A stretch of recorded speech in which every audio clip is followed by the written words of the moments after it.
What's up, guys? Welcome back to the shop. We're out here at the my big shop here today. I just wanted to talk to you guys. As I spend time out here in the shop cleaning up and working on little projects, it gets my mind to turning. And I started thinking about all the different big, huge breaking news stories that I've seen over the last week and a half or so. Of course, early on in the week we had the I can't remember the name of the company, but it was the world's largest meat producer. Had a major cyber attack happen, ransomware or some other kind of deal like that. Of course, you might think, oh, well, that's just, on the other side of the world or whatever. Well, that's where the main headquarters of the corporation is. But apparently these people are responsible for 1/5 of the United States meat production. Apparently it's on the processing side of things, and it's highly integrated into the computer systems, I guess. I'm trying to think of the right word. It's all automated stuff, that essentially it shut them down, and they had to tell their workers to stay home for a couple of days. I don't know if they're back at work yet. I haven't heard any updates on that, but the scary thing with that is again, 1/5 of U.S. meat production has been directly impacted because of this cyber attack. So, if you look back at very recent history, we had a cyber attack not too long ago, a couple weeks ago, that drove gas prices up through the roof in many places. Even in my area, we're now paying like $2.75 a gallon, where earlier on in the summer it was just a little over $2 a gallon. So, anyways, things are definitely, whether you want to call it inflation or whatever, it's happening, guys. I mean, the price to do business, to operate, to function in the United States of America is getting more and more expensive every day. And I would argue that it's being done intentionally by design. So it'll be interesting to see if Biden's White House has any answer to all these cyber attacks. I don't think they do. I think they've kicked the door wide open and probably given them the codes, the enemies of the United States of America. That's who is currently in the White House, who is in power. People like that. Somebody asked the redheaded wicked witch of the West, or whatever, wherever she's from, Paskey. They asked her, who was responsible for this cyber attack, and instantly, almost without hesitation, they blamed the Russians again, because the Russians are the Democrats' scapegoat for whatever reason. And I think it's because Putin, out of all of the other, leaders in the past during Russia, Russia's history and all that, I think Putin, at very least, he's a nationalist, and he probably, I know they openly have gone out against a lot of different things that the left is pushing here in America. LGBTQ issues and stuff like that are not as big of an issue in Russia because, the Russian president has taken care of that, taken steps to make sure that their society isn't infiltrated by these people with mental issues that act out in different sexual ways and want to influence your children. At the end of the day, that's how they have to go after people, is through the children. I don't know if you heard or not, but a private school in New York City last week, maybe it was earlier this week, stuff's happening so fast. They basically are teaching a class, teaching first grade kids about, let's just put it this way, self-pleasure.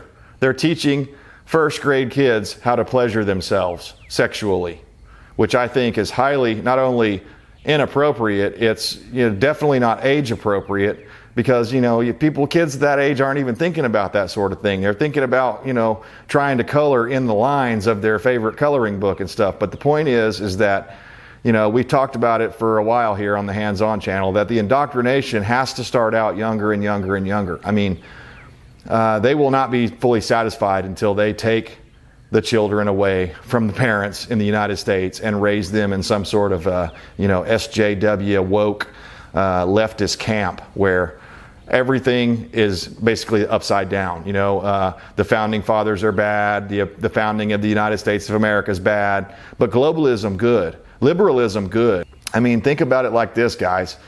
What has government ever done that's actually worked? I mean, our modern government, other than, the founding of the nation. But since then, since things started going off the rails, what has our U.S. government actually ever done? Any program, name one program that, that's had, a high rate of success. I can name hundreds or even thousands of government failed programs throughout the years. But yet, more and more people want to turn over more and more control to these people. It's just unbelievable. I don't know if you saw it or not. It kind of made big news among certain circles that, Biden was giving some speech and he sees this little girl, like, I don't know, maybe 5 years old. I don't know how old the little girl was, but he goes, "Oh, young lady, you're so pretty there. You just, you look like a 19-year-old girl with your legs crossed like that." And knowing the history of Biden makes that extremely creepy. I don't think it got near the media attention it should have gotten. I mean, imagine had that been Trump. Imagine for a second. That's what I always do when I see these things happening. Imagine the pipeline fallout that would have happened. I mean, they would have blamed everything directly on Trump as if he was the one sitting there.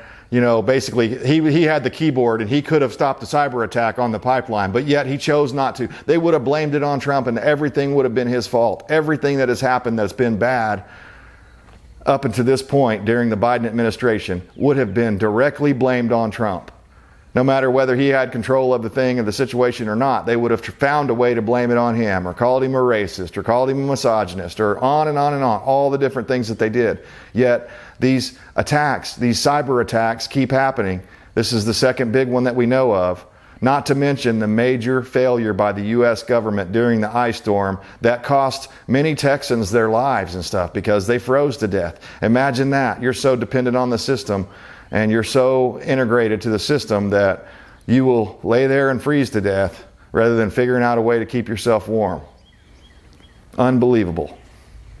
And that's because those people didn't prep as part of that stuff. And, some of that stuff may have been because they were too damned old to prep. At a certain age, if you're barely hanging on to life and you're, trying to stay in your own home, but you've maybe got some medical conditions that keep you from being able to be a big time prepper or whatever. You just can't physically do it anymore. I mean, I'm sure there were some elderly people and other people that were, mental challenges, let's just say. Those people like that, they couldn't take care of themselves. They are totally dependent on the system. And yet the EPA and Joe Biden and his administration, and also I blame some of this has to be shouldered by the governor of Texas, but they didn't do anything to override those rules that were in place that said you have to take a certain amount of power from the windmills first before you're able to get it out of these other traditionally proven methods. That is a great example, probably the best example I've got, other than the whole way that they reacted to COVID.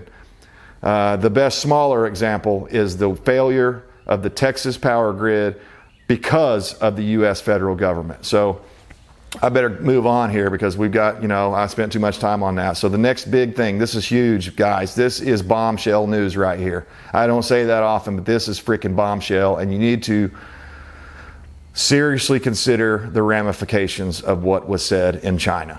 So I don't know if it was Xi Jinping or Xi Jinping or if it was just the Chinese, the CCP. I don't know who it was that said this, but I read a news article a few days ago. Because the Biden administration and the United States government more specifically, and several senators and representatives and stuff are calling for an investigation into the Wuhan lab, the origin of the coronavirus, and starting to probe around and we should have been doing this when it first came out. Why didn't we do this? Well, it was because Nancy Pelosi blocked every single effort that Donald Trump made to investigate the Wuhan lab. And in fact, I think when Joe Biden came in, there was some sort of investigation going on, and yet Biden, through executive action, overturned that investigation. So these Democrats don't want you to know where the virus originated from. They don't want you to know the story. All of these tech companies that have shut people's voices down. Several of my own videos I've had either demonetized or limited viewing or basically shadow banned because YouTube doesn't want this opinion to be out there. But many people said along the way that, when this first came out, that, okay, hey, look, this doesn't look right. Scientists said this. This doesn't look right. This is like 5 or 6 different things spliced together. There's no way this came to be in a natural setting. This came from a laboratory. So anyways, those scientists along the way, as you know, you might have been able to see some of the videos if you watched them early. But 2 or 3 days later, when they were getting millions of views, YouTube and Facebook and Twitter and all of the other technocrats that control the internet side of our society, they decided that that was forbidden knowledge or forbidden information that you should not be sharing because you're not a virologist, you're not a scientist, you're not allowed to have an opinion. And that's not the way it works. That's, for one thing, it's sort of the same deal as the climate change is settled science argument. No, it's not. Science is never settled. That's the whole thing about science. And I am not a scientist, I'm a mechanic, but even I know that. The science is never settled. I got off track there, but I need to tell you this. China, Xi Jinping, has told his people that because the Biden administration is investigating the Wuhan lab and the source and the origin of the virus, that they should prepare for nuclear war. The people of China should be prepared for nuclear war, not only just nuclear war, but nuclear war against the United States of America. So, are the Chinese planning on launching a nuclear war as a secondary strike?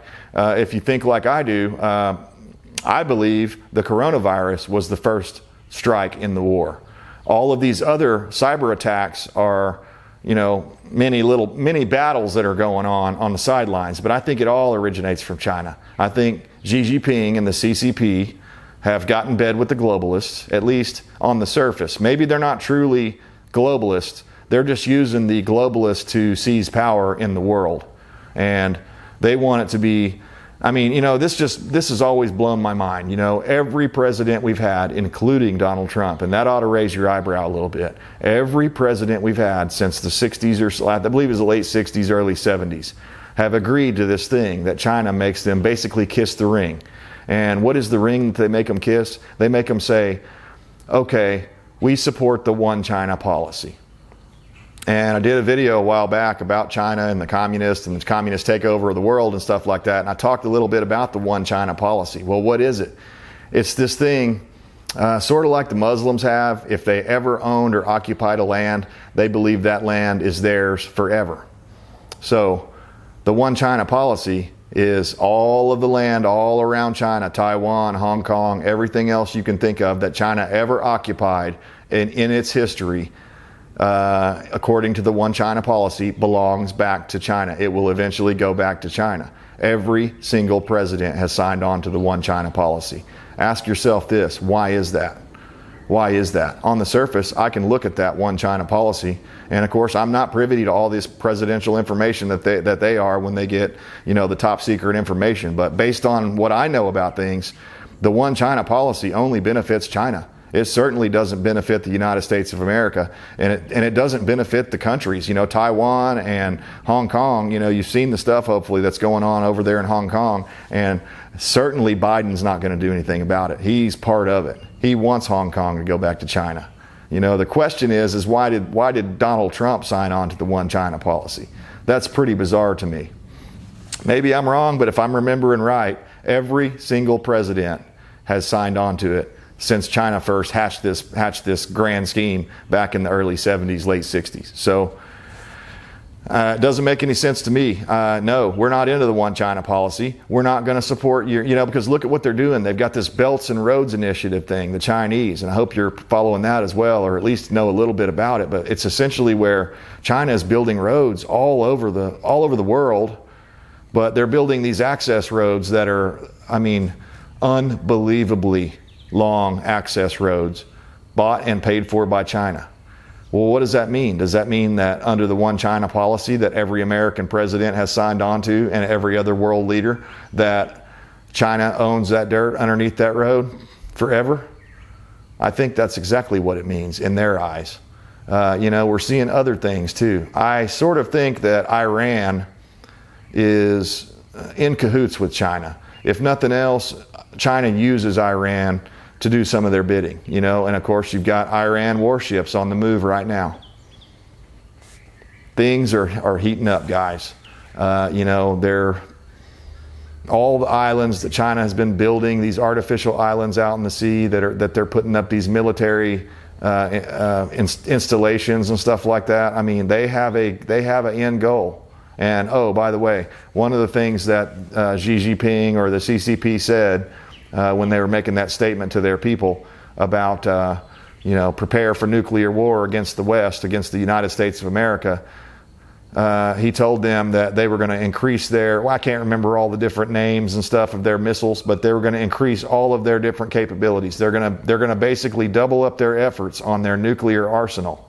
So do you think Biden is going to respond accordingly and do the right thing? What we need to do here in the United States to defend us against an invasion or against a nuclear attack from the Chinese? I have zero confidence in the Biden's ability to do anything. He couldn't beat himself out of a wet paper sack. The guy is, I guess in a way, he's the ultimate Manchurian candidate because, somebody that's old and senile like that and easy to control and manipulate, all he has to do is basically be a warm body. Go out there and stand in front of the microphone. The media doesn't ask him all the questions that they ask Trump, and he certainly doesn't respond to any of them. As soon as Biden hears anything he doesn't like, any question he doesn't like, he turns on his heel and tries to walk out of an imaginary door or whatever. The guy, and forgets to unclip his mic, all this other stuff. There's just many, many different signs. He's the only person in history that I'm aware of that's capable of falling up the stairs. I thought that was a joke. That you're so dumb or you're so clumsy you could actually fall up the stairs. No, Biden proved it's possible. So any Democrats that are still with me, I doubt there's very many, but there might be one out there or two that, they don't see eye to eye with me on this stuff and they hated Trump, or whatever. I get it. He's a mean tweeter and all that. But let me ask you this. Is it costing you more to live in a Biden America than it did in a Trump America? Is this what you wanted when you voted for Biden? Because if it is, I guess at the end of this video, all I can say is that you and I are enemies because this is not what I wanted. I want the land of opportunity back. I want the land of milk and honey back. And the only way we're going to do that is take back our local state governments, our city and state governments, put strong conservatives in there. Not these mealy-mouthed conservatives whenever they're running around knocking doors. Not those people that don't actually believe what they're saying. And that's the hardest part, is figuring out if somebody's really genuine or not. We've got a couple of people here in my state that, I voted for them multiple times.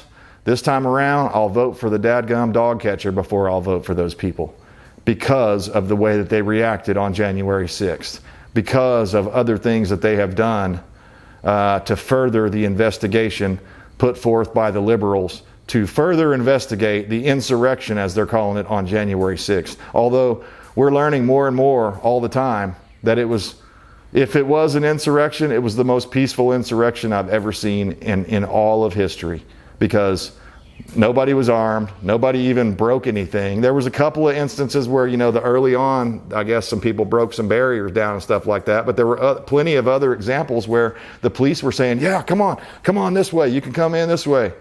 So at that point, you're being invited in. You're not an insurrectionist anymore. And I don't know where that line is, my personal belief is that Antifa infiltrated the MAGA movement. They had people on the front lines ready to do those attacks before the event was ever even scheduled. It's well known that they ship people all over the country, their soldiers, because at the end of the day, Antifa and BLM are the soldiers of the liberals. They're the foot soldiers of the left.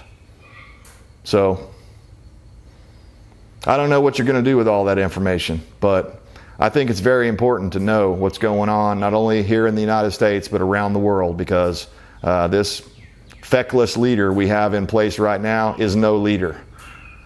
He should be somewhere retired and, hanging out in his basement or whatever he likes to do in his off time. That's what he should be doing, not trying to pretend to lead the rest of the free world, because he doesn't have the ability to do it.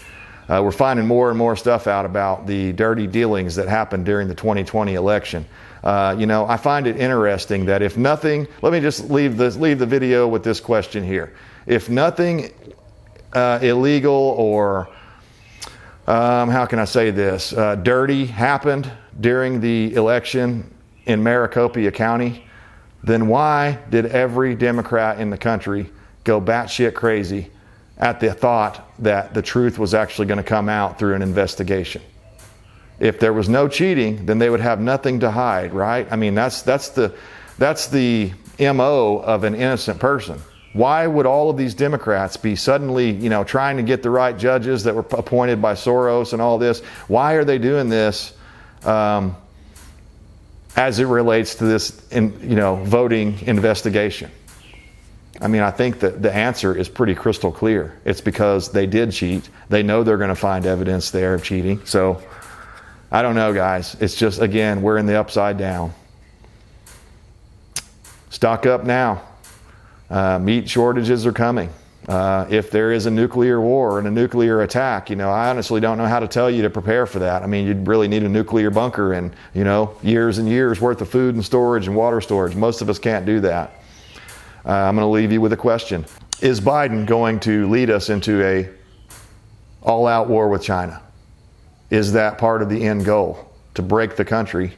China, last time I checked, they have over 1 billion people, and they certainly don't mind sacrificing some of them. So, if it was a game by numbers, we're in bad shape. Although, we've got a lot of guns behind every blade of grass, as that Japanese general said one time way back in the past. Behind every blade of grass, there's a guy with a gun, or a girl with a gun, whatever. So, I don't know, guys. I just wanted to share some of this breaking news and kind of get your feedback on it. What do you think about this? I mean, the mainstream media is certainly not focusing on these topics. They're trying to brush over. Anytime their boy does something that makes them look bad, gets egg on their face, they try to brush it over. And only the places like Fox News and some of the others, Gateway Pundit and a few others, are still out there reporting what's actually happening. Let me know down in the comments, what are you thinking? What are you doing to get your preps better? Get yourself better prepared for whatever may be coming. Appreciate you tuning in. I stand for liberty. I hope you do too. We'll see you next time.